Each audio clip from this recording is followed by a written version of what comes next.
নমঃ শিবায়।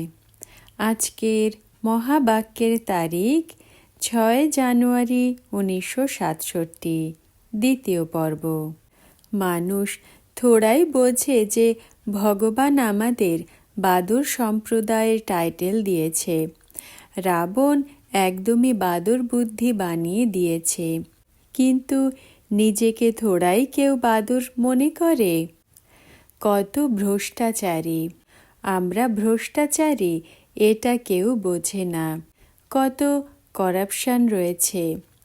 ভারতই হেভেন ছিল, এখন কারোই জানা নেই যে ভারত হেল কি করে হয়েছে।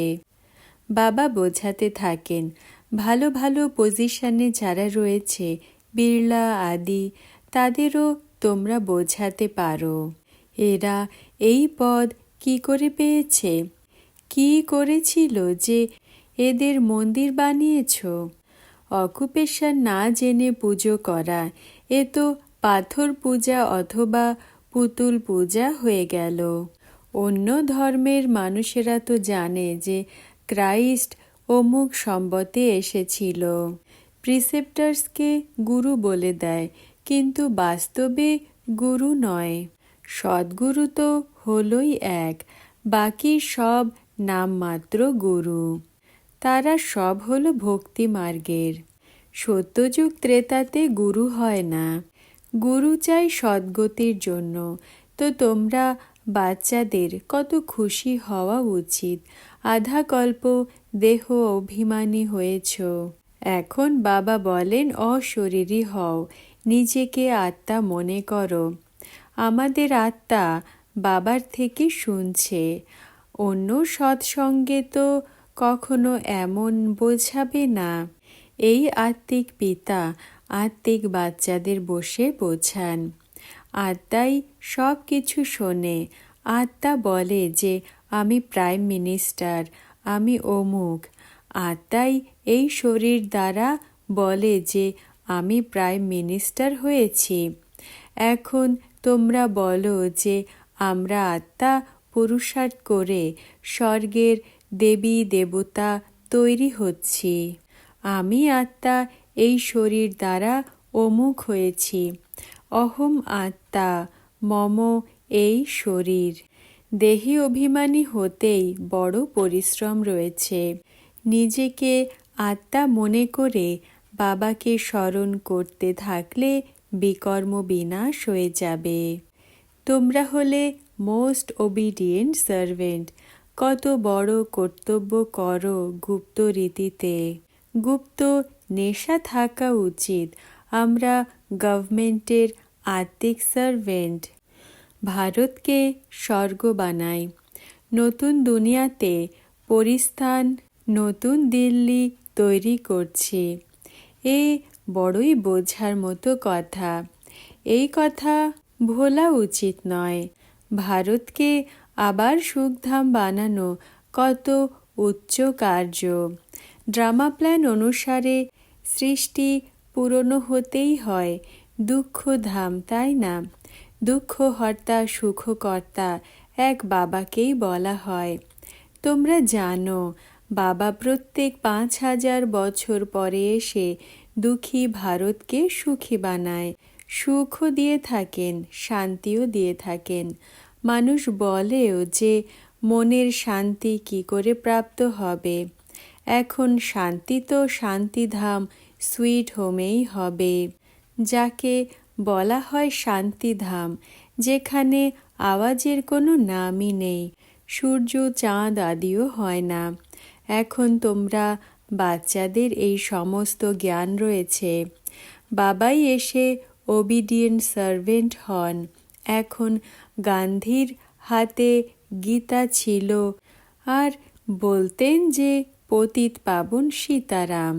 বাবাকে একদমই জানতো না, তাকেও মহাত্মা বলা হতো। এখন মহান আত্মা তো সত্যযুগ ছাড়া কোথাও হতে পারে না। সেখানে আত্মারা পিওর ছিল, তো পিস প্রসপারিটিও ছিল। এখন পিওরিটি নেই তো কিছুই নেই। পিওরিটিরই মান রয়েছে। দেবতারা পিওর ছিল, যে কারণে তাদের সামনে মাথা নত করা হয়। পিওরকে পাবন, ইমপিওরকে পতিত বলা হয়। আহ্বানও করে যে হে পতিত পাবন এসো। আবার বাবা বলেন পবিত্র হও, তো বলে যে কি করে হবে?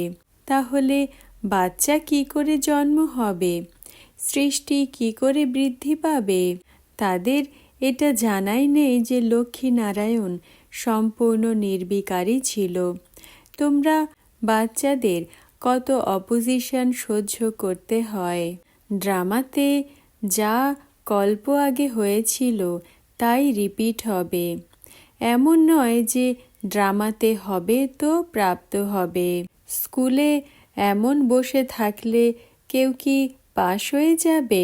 প্রত্যেক জিনিসের জন্য মানুষের পুরুষার্থ করতে হয়। পুরুষার্থ ছাড়া জলও প্রাপ্ত হয় না। সেকেন্ড বাই সেকেন্ড যা হয়, যা পুরুষার্থ চলে, তা প্রারব্ধের জন্য।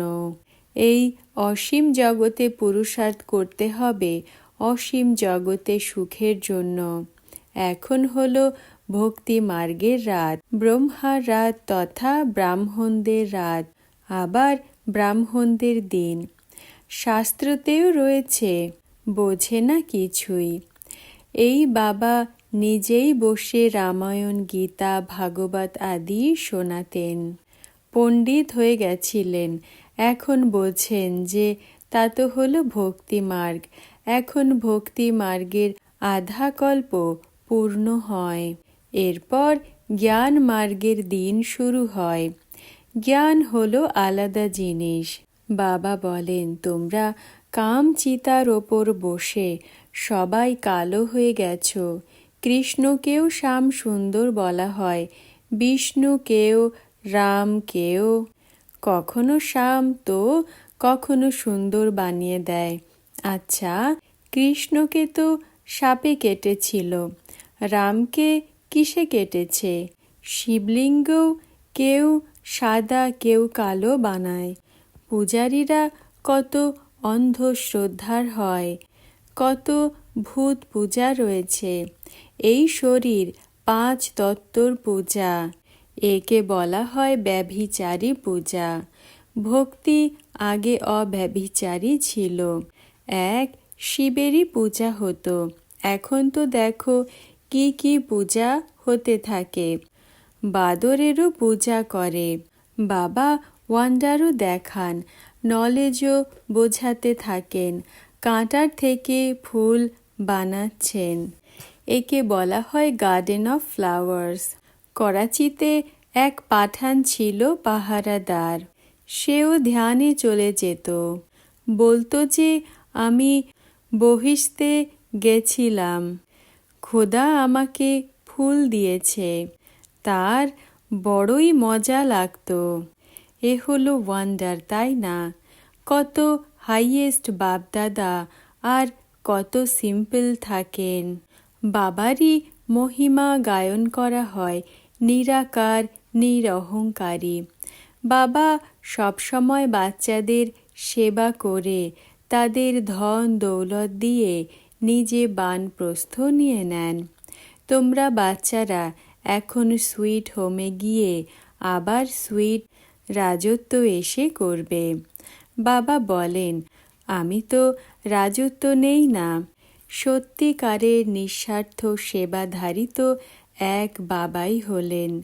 তো বাচ্চাদের কত খুশি থাকা উচিত, কিন্তু মায়া ভুলিয়ে দেয়। এত বড় বাপদাদাকে থোড়াই ভোলা উচিত। ঠাকুর দাদার উত্তরাধিকারের কত গর্ব থাকে। তোমরা তো শিব বাবাকে পেয়ে গেছো, তার উত্তরাধিকার রয়েছে।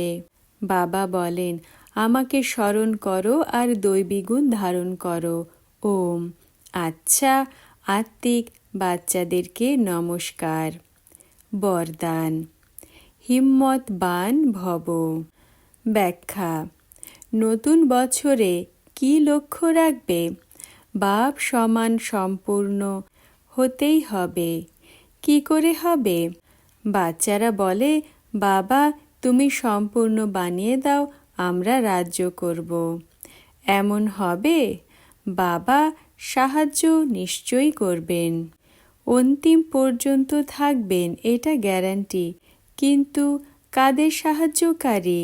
যে প্রথমে সাহসের পা আগে করে। বাবা সাহায্যের দ্বিতীয় পা উঠিয়ে সাহায্য করেন। এই জন্য গায়নও রয়েছে, সাহসী বাচ্চারা সাহায্যকারী ক্ষুধা। ওম নমঃ শিবায়।